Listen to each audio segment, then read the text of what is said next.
YuGiOh is a unique TCG. Not only in gameplay mechanics, but in the fact it doesn't rotate out its card pool.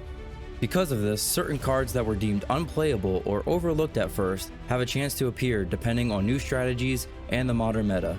On one hand, these cards just boost a deck's potential, but on the other, they can cheese out an easy win over the other player. But what if YuGiOh had a restart? Would this game be revised with the benefit of hindsight? If so, what would that game look like? These are the questions we wish to answer. I'm Dakota. And I'm Cody. Join us as we create custom packs based on the originals, but change certain rarities of cards as well as eliminating other cards to make sure their toxic behavior never sees a game mat. Welcome to the YuGiOh Revision Series.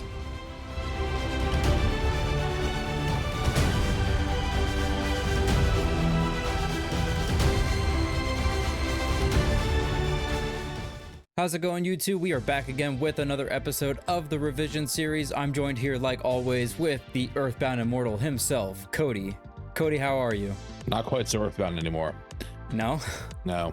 Why not? I've been released from my prison. I mean, you summoned it this time. Yes, I've been released. I'm choosing to wander now, see the world. Okay. Not bound to the earth anymore. Yeah. Well, we are going to be bound to this pack, though. Shining Darkness. Quite the interesting one. Yeah. Before we get started, just want to say, help out the channel, hit a like, leave a comment, subscribe down below, helps us out a lot. Help us reach our current goal of 100 subs. If we get there, we plan on doing a review for YuGiOh the movie. And we actually have packs for it. So generously given by Cody. Sir, thank you and thank eBay. So as we mentioned before, today we are opening up Shining Darkness. This is a pretty interesting set, and I remember that around this time doing some research for this pack, that quite an impactful one as well. We got some new archetypes, some dark support in here, and some just general pretty good cards all together. For starters, our secret rare is a spell card called Intercept Wave. This is a quick play spell card that allows you to change synchro monsters to defense position and then return all face-up synchro monsters to the extra deck during the end phase. So just a way to blanket an attack possibly, and then during the end phase remove any synchros that your opponent has on the field. In the ultra rares, we have a new counter trap card in Chaos Trap Hole. When a light or dark monster would be summoned, you can pay 2,000 light points, negate the summon of that light and dark monster, and if you do, banish it. So kind of like a Solemn Judgment, not as much of a cost, but it does require to be a light or dark specifically. Next up in the super rares, we have a spell card in Into the Void. If you have 3 or more cards in your hand, you can draw 1 card. If you do, during the end phase, discard your entire hand. So pretty good for the archetype that we're getting introduced with Infernities. And speaking of Infernities, I believe it's my turn now. So speaking of Infernities, the rare I chose to highlight is Phantom Hand. It's a continuous trap card that states once per turn, if you control a face-up Infernity monster, or monsters, you can remove from play all cards in your hand face down until your next standby phase. So, reading through them, it seems all the Infernities require your hand to be empty for their effects to work properly. So this gets rid of your hand, but not permanently, which is a nice bonus. Alright, and then for commons, we also have an Infernity card. I have Infernity Reflector. So with this trap card, activate only by discarding all the cards in your hand when an Infernity monster you control is destroyed by battle and sent to the graveyard. Select and special summon that monster from your graveyard and inflict 1,000 damage to your opponent. Okay, to bring that monster back, its effects are now live, and you burn your opponent for 1k. Moving on to pack number 2. For the secret rare, we have a trap card in Synchro Ejector. Select 1 face-up synchro monster your opponent controls, remove it from play, then your opponent draws 1 card. Just a way to out a synchro monster. They do get to draw a card, but hopefully removing it from play instead of sending it to the graveyard is a benefit enough. Next in the ultra rare is another trap card in Blackwing Backlash. When an opponent monster declares a direct attack, while you have 5 or more Blackwing monsters in your graveyard, destroy all monsters your opponent controls. So a pseudo Blackwing Mirror Force, essentially. Requires quite a bit of setup, but unlike Mirror Force only destroying attack position monsters, this just destroys all monsters. Next in the super rares, I wanted to talk about Power Frame. This is a normal trap card that reads, when a face-up monster you control is targeted for an attack by a monster with a higher attack, target the attack target, negate the attack. If you do, equip this card to that target. The equipped monster gains attack equal to the difference between its attack and the attack of the attacker when this card resolves. So quite a bit of words there for a card like this. Essentially, it just makes your monster identical in stats with the monster that tried to run it over. Moving down to the rares then. I chose to highlight Hunter of Black Feathers. So it's a light beast warrior with 1700 attack, 1000 defense. Its effect states, while your opponent controls 2 or more face-up monsters, all of the same type, you can send 1 card from your hand to the graveyard to select and destroy 1 face-up monster your opponent controls. Going down to the commons, we have Core Overclock. It's a continuous spell card.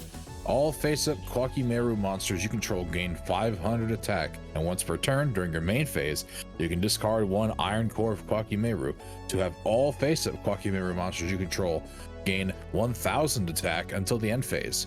That's a cool 1500 buff for all of your face-up Kwakimeru monsters. Which are typically already like 2000 beaters. Yeah. Finally, on pack number 3, for the secret rare, we have Tustudo Erat Numen. This is a level 1 water monster that simply reads, neither player can special summon monsters with 1800 or more attack. So, kind of like another floodgatey monster. I don't think that this card has seen like a lot of play, but, you know, pretty decent effect if you're playing against a strategy that is all around big beaters. In the ultra rares, we have a trap card in Guard Mines. Activate only when a card is activated with the effect that would target and destroy 1 monster you control. Negate the effect, destroy that card, then inflict 500 damage to your opponent. For the super rares, we have Hydrogenics. This requires a Gen X controller and 1 or more non-tuner water monsters. When this card destroys a monster by battle and sends it to the graveyard, gain life points equal to the attack of the destroyed monster. Not an amazing effect, but you know, gaining life points isn't too bad. Keep yourself in the game a little bit longer. Well, you might live to regret keeping yourself in the game longer, because the rare card I chose to highlight is Corridor of Agony, continuous spell card that states monsters that were special summoned from the main deck cannot activate their effects. Their effects are negated, and they cannot declare an attack as long as they remain face up on the field. Quite the interesting card. Yes, it shuts off a good bit of strategies like Blackwing, shuts off Gladiator Beast. The common I chose is Trust Guardian. This is a fairy tuner effect, 0 attack, 800 defense, 3 stars. It cannot be used as a synchro summon material except for the synchro summon of a level 7 or higher synchro monster. Once per turn, that synchro monster cannot be destroyed by battle, and each time that effect is applied, that synchro monster loses 400 attack and defense at the end of the damage step. So you can prolong, by battle at least, you can prolong your synchro's lifespan, but it will get weaker every time. True. Overall, that's pretty much the gist of the 3 packs. We got the Gen X archetype, we got some, you know, fairy supports. Big one in Herald of Perfection being a ritual monster, non-once per turn, non-once per chain, just negate as long as you have fairies in the hand. We have the Infernity stuff in here. We got additional Frog in here as well in Ronin Tonin, and additional X-Saber support. Overall, interesting cards, good pack. What do you say, buddy? Should we get into the game? Oh, I'm ready. All right, let's do it. I'm ready.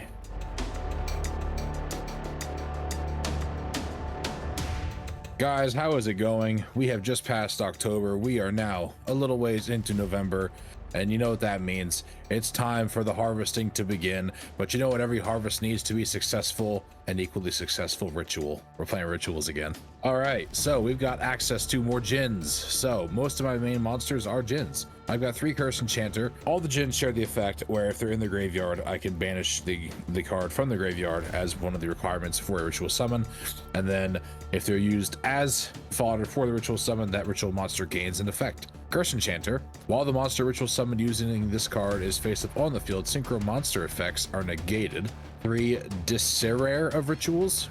This makes my ritual summon monster unaffected by trap cards. Jin Presider of Rituals, 3 of him. This one, if the monster ritual summon using this card destroys a monster by battle, the controller of the ritual monster draws a card. 2 copies of Prognosticator of Rituals.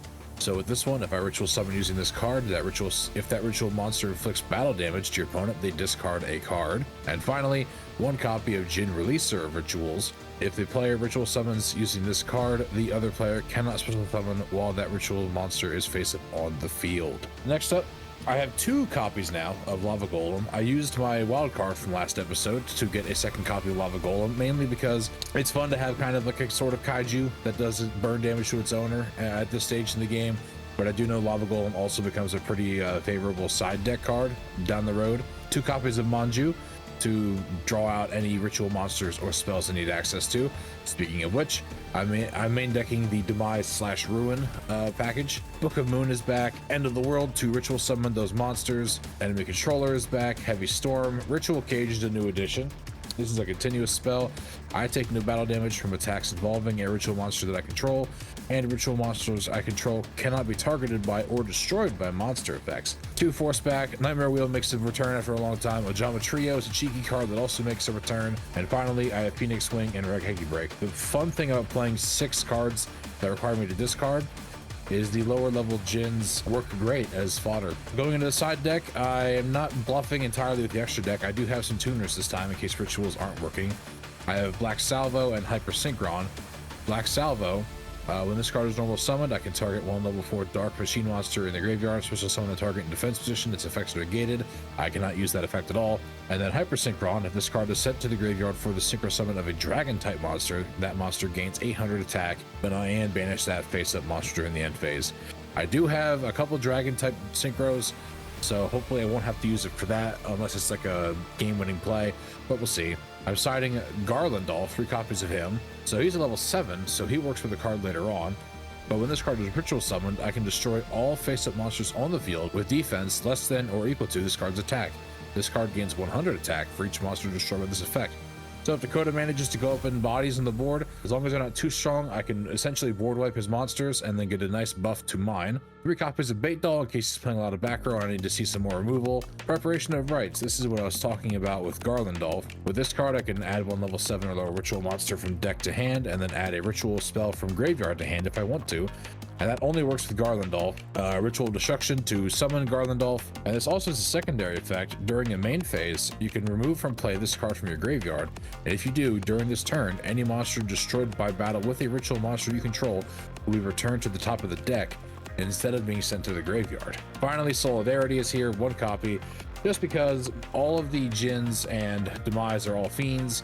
So if my graveyard is only loaded with Djinns, or if I have Demise and still only loaded with Djinns, I can either buff Demise or I can buff the Djinns on the field until I can actually access Demise or Ruin. Going to the extra deck now. The first 2 are bluffs essentially because I don't have Instant Fusion with me, but Flame Ghost and Guilty of Return.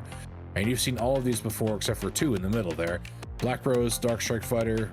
New edition, I pulled 2 Infernity Doom Dragons. He requires a Dark Tuner and 1 or more non-tuner monsters. Once per turn, if I have no cards in my hand, I can select 1 monster your opponent controls to destroy the monster and inflict damage to your opponent equal to half its attack. But this card cannot attack the turn you activate that effect. And then finally, to round it out, we've got Stardust and Thought Ruler making a return. So that's it. We've gathered the whole village. We've selected our fodder today. His name is Dakota, supple young lad that he is. We're gonna ritual sacrifice him to the gods, and hopefully we get a bountiful harvest out of this. Let's get out there and let's appease some deities. All right, guys, I was in the, I guess you could say mood to try out something new. So we haven't really touched psychics at all so far in the series ever since they've been introduced. So I decided to see what it is that these guys are actually able to do. First off, we have a tribute summon monster in Stormcaller. You can put your opponent's monsters that are destroyed by battle with another psychic type monster to the top of the owner's deck instead of sending them to the graveyard. 1 Overdrive Teleporter. This card has a pretty decent effect. You can pay 2,000 life points to special summon 2 level 3 psychic monsters from your deck. This effect can only be used once while this card is face up on the field.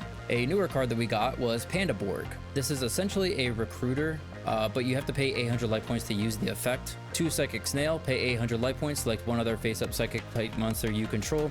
That monster can attack twice during the battle phase, but this card cannot attack. 2 Grapple Blocker. When this card is normal summoned, select 1 monster your opponent controls. The selected monster cannot attack or be tributed while this card remains face up on the field. And then some of these psychic monsters for some reason have like Archfiend-like effects where I have to pay life points to keep them on the field. Destructotron. This is just a way to remove set spells and traps. Power Injector can buff my psychics by 500 attack. Mind Protector. This card has 2200 defense, which is pretty good. It also has a pretty interesting effect where monsters with 2000 or less attack cannot declare an attack on psychic type monsters. So this is a good way to make him not being able to attack, but I can still attack. 1 Commander. I only have 1 copy of this card, otherwise I'd be playing more, but this is essentially a way for me to keep manipulating stats on monsters. I can only do up to 500 and I have to pay life points to do that effect, but it is a way to, you know, stop him from declaring attacks. 3 copies of Krebons. This is a pretty good level 2 tuner. It has a way to protect itself by paying 800 life points to negate an attack. Psychic Jumper, another level 2 tuner. This card essentially has the same effect as Creature Swap, but I have to pay life points to use it. 1 Mind Master. This card is pretty much Substitute, but for psychic monsters. And 1 Dr. Cranium. This is another recruiter, except instead of special summoning, it adds it to hand.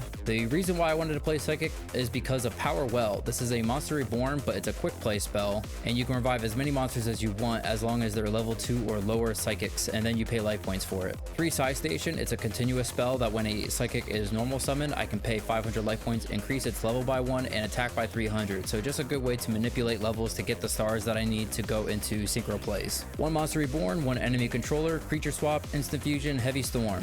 For the traps, we have Psi Curse. When a psychic monster is destroyed by battle, target the opponent's monster, destroy that target. If you do, inflict damage to your opponent equal to the level of the destroyed psychic monster times 300. 2 copies of Mind Over Matter. It's a counter trap. When a monster would be normal, special, or a spell trap is activated, tribute a psychic monster, negate the activation or summon, destroy that card. 2 Telepathic Power. When a psychic monster is destroyed by battle, target the opponent's monster, destroy that target. If you do, gain life points equal to that monster's attack. And 1 Force Back. For the side deck, I wanted to potentially try this card out if it feels right. This is mostly going to be a card that I only want to use going first. Pretty much, you tribute 1 psychic type monster, return all cards in your opponent's hand to the deck, then they draw 3 cards. So they still get to draw, but this is a way to make them go from 5 cards to only 3 cards. 2 copies of Teleport. It's a continuous spell that once per turn, if your opponent controls a monster and you control no monsters, I can pay 100 to special summon a psychic from hand. Next, we have 3 Cyber Dragon, 2 Tribe Infecting Virus, 2 Fiendish Chain, 1 Ring, 1 Compulse, and another Force Back. For the extra deck, we have all the staples again, all the instant fusion targets, same as always. So yeah, again, just wanted to try out something new. Again, we haven't touched Psychics. I wanted to see what these cards individually can do on themselves. I don't have Teleport, which would be pretty good for a deck like this.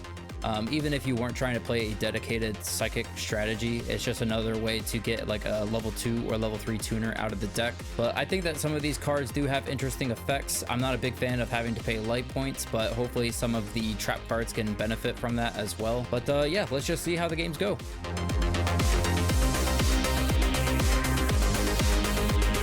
All right, buddy, here we are. Game 1, Shining Darkness. Yep. New week, new me. How'd you feel about your packs? Pretty good. You know, I think I built a somewhat decent strategy here. I'm not going to give too much away in the top here. But yeah, this deck might give you a run for your money, depending on what you decided to play today. Well, we'll see. I'll tell you something. I'm definitely bringing something new to the table. Oh, that's kind of scary, actually. Have me make a run for my money. Yeah, we'll see about that, bud. Yeah. You better run to the bank. Get my money back on my digital packs. What do I want? I want to go second. Okay. Let's see what you got, big boy. Hopefully I have something for you. We're going to keep this very simple. I will just set and pass. Simple, simple. Stand by. Maybe. I'm a simple guy. Maybe. To main. I'm also going to keep it fairly simple. I'm going to do a set. I pass. All right. Keep you on your toes. Not quite a T set. We'll go to main. More like a weird and oblong L. Since it doesn't seem like anything's going anywhere anytime fast, I'm just going to keep it slow as well. Okay. Let's get a set down. And you're right, we're going nowhere fast. All right. Like it. Well, let's just keep this ball rolling. Set and pass. Okay. Let's keep this ball rolling. I'm going to set one. All right. But I'm actually going to do something this time. Okay. Let's see it. I'm going to hit you with Lava Golem. Oh, wow. Which ones? Those two? Yep. To the grave, to the grave. Now you're playing Psychics. Psychics, baby. If you're main decking this, that means you're up to absolutely no good. What do you mean? Yeah, you know what I mean. What the fuck do you mean? You're like, you know what? Doing this isn't just enough on Too Fast. I'm going to hit him on revision as well. When's the last time I hit you with Lava Golem on Too Fast? Now, I'm not meaning Lava Golem specifically, but Lava Golem always spells trouble. You're like, fuck, is there a Des Koala here? You could be. Well, I'm going to pass turn there then. All right. I will draw. Let's see. You take 1,000 there. Oh, that's true. I take 1,000. I mean, you gave them to me. I might as well try it, right? Let's go ahead. I'm going to flip summon the grapple blocker. I'm still reading your protector. I will go battle. Ooh, wait. Hold on. I got a better idea. I'll set 1, I'll set 2, and I'll set 3. Jesus. I'll go battle. I've got Nightmare Wheel on Golem. Okay. I might as well see what it is. It's probably something stupid. Oh, okay. Stupid, maybe. Yeah, it's fucking retarded. Oh wait, I can't say that. I'll get canceled. What are you talking about? I'll go to main phase, and I'll sack it. I will pass. During the end phase, Yeah. where I get Key Break on your Stormcaller, pitching Phoenix Swing for cost. Yeah, that's fine. And I also take 5 from the grappler. Stand by to main. All good. Heavy Storm. Yeah, that's fine. Ooh. Ooh. And ooh. I think I'm just gonna pass there. Okay. We'll go standby to main. All right. I'll activate Psi Station. Just normal summon, pay 500 points, increases level by 1, and attack by 300, and those remain. Okay. When this card is targeted for an attack, pay 800 and negate the attack. Oh wow. Oh, I remember him. You used him before. Yeah. He's not long for this world though. Let's go for I am a surprised. I did not expect psychics. Dark Strike Fighter. Ah. Yeah, I thought I would try something new. Oh, that's gonna go to the grave. And I will pass. Okay. Stand by to main. All good. Maybe. There we go. I will set a card. I will pass. I will draw. Battle. Enemy controller. Back 1. Yep. I'll set a card and pass. I'll set. Pass. I'll draw. Stand by main. Let's go ahead and I'm going to normal the Krebons. Interesting. I'm thinking if I want to use the Psi Station. Yeah, let's do it. All right, switch this back to attack. We'll go battle and swing in. All right, that will go to the grave. And 15 and pass. Stand by to main. All good. I'm going to normal summon Manju, Okay, then declare its effect. sure. Let's add a ruin. Next, I'm going to activate End of the World, That's fine. sending Manju, and then banishing. So that makes my requirement 8 stars met Okay. for Demise. I will then activate his effect. Yeah, you got it. Okay.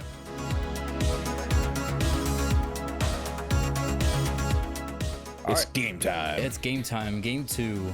I went first last time, but I think I still need to go first for this. Okay. Fair enough.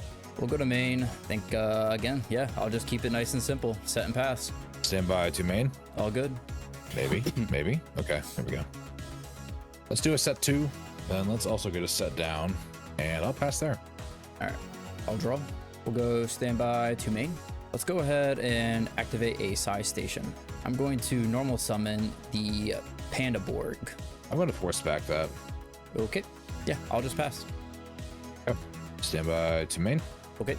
Let's activate Regeki Break, targeting your set, and I will send Jin for cost. Okay. Next, I'm going to flip up Jin Prognosticator. Normal summon Manju. I declare effect. I'll pull Demise. Yep. And then I will play End of the World. So I'll send Manju, Jin Prognosticator, and then I actually have to banish to meet the requirement. So because I banished Disserer, he is now unaffected by trap cards. I mean, And what? you also used the other one too, so it's not like they have to banish themselves to get the effects. Oh, okay. They just If need to you be ritual used. summon using this card, okay. So I also draw a card if I destroy a monster then with him, or is it battle damage? No. Battle damage. Okay, battle damage. I'm also gonna activate Ritual Cage. I'll go to battle phase. Sure. Swing for 24, I'll take it. and that is my turn. Discard. Oh, I have to pick a random one. Yeah. I thought you were telling me to discard a card. I'm like, for what? I can't. No. It doesn't say I choose. It just says they discard one card. Oh. Well, shit. I don't know. Let's just discard this guy. Yeah. All right, I'll draw. We'll go standby main. This is gonna be crusty, but I think I can do it. Crusty, like that sock in your corner, or Wait, what? Who told you? you told. Now, I just don't know That if was our it's secret. if this is better to use the Psi Station or not. Let me try to do some quick math in my head. We're just going to normal summon the Pandaborg. I'm gonna go battle. Okay. I'm going to crash. Okay. And for 7, like you said. I'll take the And then 7. you get to recruit. Yes, I will pay the 8. Not only that, but I have to discard. What's the target that I'm going to need for this? I am curious to see what's going to happen here. I'm probably not going to like it. Well, actually, now thinking about it a little bit longer, this doesn't do anything. Okay. Yeah, no, that really sucked. I don't know what the hell I was thinking. Yeah, I guess I'll just go defense, Crabons. Okay. And pass. Pause. Yeah, that was All right. yeah, I don't know what was going on in my head there. See about a minute, okay? Yep. I'm going to get a set. And then I wanted to declare effect. I probably should have done that, but I should have done that after I set my card. I always do that. Yeah, you tend to do that shit. Man, I don't think things through. That's okay, because clearly neither did I. Yeah, that's gonna happen. I'll go to battle, and I will go for 24. I'll take it. Part of the cards, dude. It's not happening. Part of the cards. Let's see. No, I don't Your have move. I don't have faith in Heart of the Cards. Yep. Yeah. Man, this deck sucks. You know what? I even said I don't think things through. I didn't even realize until after I did the board. I was like, oh, I just lost half my protection. Yeah, that's true. Yeah, the That was continuous pretty spell. cool. Like I managed to get him protected from trap cards and monster effects. I mean, that's really all In you one need. turn. Yeah, that's really all you need. The ritual cage is a bit of like overkill. I mean, I'm just gonna get this out of the way. I don't. This was bad. So yeah, I decided to try out psychics. Some of the effects are kind of cool. A card that we got recently was the Pandaborg, which is a recruiter. One thing I don't understand about the psychic archetype is that, you know, maybe like on the initial cards, having you to pay life points to use their effects is part of the gimmick of playing psychics in the first place. But I would have thought that at some point they would have just realized that that's simply all it is a gimmick, and that the effects don't warrant actually paying life points for it, especially when some of the effects don't even activate to use their effects. They're just like archfiends where you have to pay regardless during a certain point in the turn. Yeah. Just to have the card face up on the field. But what they do have access to is level manipulation cards. They have certain effects, like the Psychic Jumper is essentially like a monster version of Creature Swap. And then they also have a pretty cool Monster Reborn card in Power Well, which is able to revive any number of level 2 or lower psychics, but you have to pay life points times their level. So yeah, just a strategy I thought about trying out to see what it is that they actually do in tandem all together. Obviously I don't have emergency teleport, which would make the deck a little bit better, but as I'm starting to discover in actual practice that yeah, they're just not very good. Yeah, I don't like the 2 tribe. I'm assuming that was a side. Yes. Am I correct? Yep. Okay. Yeah, some cards I haven't seen in a while from you though. Like I haven't seen Ring in a while. I haven't seen Creature Swap in a while. Enemy Controller, or even longer, I think. Well, if you want to change gears to my deck, you'll notice by looking at mine that all of my cards, especially my monsters, serve my ritual strategy. Yeah. Except for thanks to last week, my 2 lava golems now. Oh, my wild card from last week was I picked up an extra lava golem. Wow. Okay. Because I know that's going to become a side card relevant meta card eventually. Yeah. So I was like, I might as well just stock up on it now while I can. So like I had all my main deck monsters were either Jins or Manju to play in the rituals. Obviously I kept the main deck at 1 ritual this time. I know last time I tried to load it with 2 different ones and that was too much originally. Yeah. So I kept it to just Ruin and Demise. I did have another cheeky card in here. I brought Ojama Trio back. Nightmare Wheel, I only brought that in because I have 2 lava golems and that's the card I pair it with most. The rest of the deck kind of just fell in normally. The Ritual Cage obviously for extra protection for the rituals. You should just recreate this deck as close as possible, because Master Duel is now doing a ritual event here soon. Oh, are they? Yeah. How many of these cards ultra rares though? Well, I know that the 1 Jin is definitely banned. Is it Releaser? Because Releaser's the one the Floodgate. It makes it so you can't special summon while the monster's face up on the field. Yeah, that card's still banned. Yeah. But everything else in here is legal. I don't know about the ritual monsters, what rarity that they are. I imagine that they're ultra rares. You get one copy of each Ruin and Demise and End of the World for doing that one gate in single player. Yeah, so I mean, at least that's not so bad. And Lava Golem's only actually a super rare. Yeah, I think I have one of him already. But yeah, as soon as I saw that they were doing the ritual event, I don't know what the ban list is gonna look like, because you know they're gonna do what they always do, where it's like if it was like an Xyz festival, they're gonna put like every single fusion and synchro on the ban list, but they always do like these like main deck cards as well that are also banned. I've been noticing an annoying thing. I don't know if it's a new thing or if it's always been a thing with Master Duel, where every time they bring in like new archetypes, new card packs, they're always high rarity. Yep. So it's really hard to pull them. So well, like did you see the newest pack? How new is it? Like just yesterday or like 2 days ago? Then no, I haven't seen that one yet. The newest pack introduces the Novels, which is the food-based ritual deck. Oh, okay. Like the Hungry Burger shit.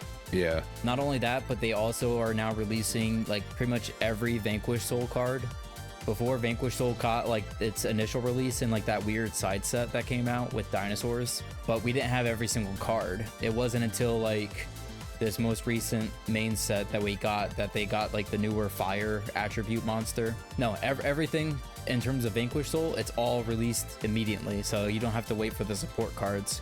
But I already took a look at the pack, and everything is like all high rarity. And I don't mean like in the sense of, typically when I see this, it's like the boss monster is like an ultra rare. Maybe if like it has, you know, a very broken like spell card in the archetype, that's like an ultra rare or something. And then like some of the main deck monsters that even if you play at like 2 or 3 are like supers. No, like the boss monster is an ultra rare. The main deck spell and trap searcher is an ultra rare. The main starter of the deck that you play 3 of is an ultra rare. The main spell card is an ultra rare. I think like the Link 1 is an ultra rare. And then one of the other main important pieces, or like 2 of the other main important monster pieces are all supers. So that deck is extremely high rarity. Is it because you have like this ritual more specifically as a closer to a complete set, why you didn't want to play the like Garandolf? I do actually have Garandolf. So yeah, I actually did have the Garandolf package as a side deck package. Oh, okay. So that if I didn't want to do, or if for some reason Demise and Ruin weren't working, I would just side in Garandolf. And I actually, because he's level 7, I actually had preparation of rights in the side deck too. Oh, that's right. Yeah. Yeah, I felt this was an opportune time to bring back rituals now, even though I did it like 2 weeks ago. I felt this one was a much better deck all around than the last one.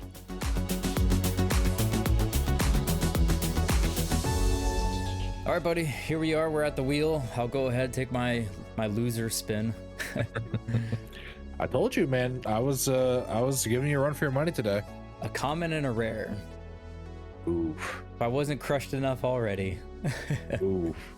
I'm pretty sure I have like everything that I honestly really wanted. There was like certain stuff that I kind of wanted to explore in these packs, but I just didn't get enough to base around like an actual archetype strategy. Maybe there's something I can do with the common and rare, but I'll have to double check all my pulls. All right, your turn. Nice big spin.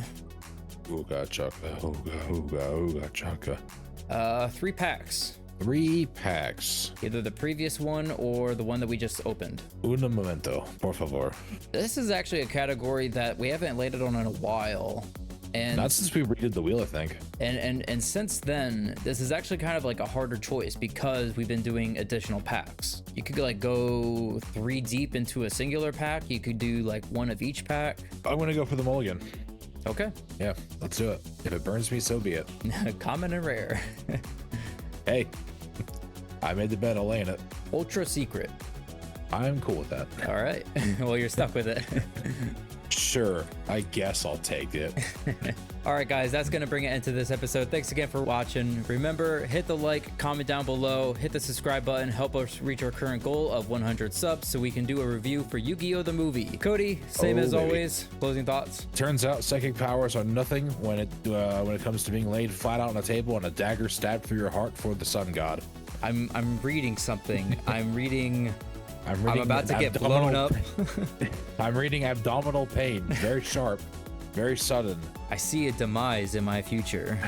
I see bountiful harvests in our future. All right, guys, we'll see you next time. Bye. Peace.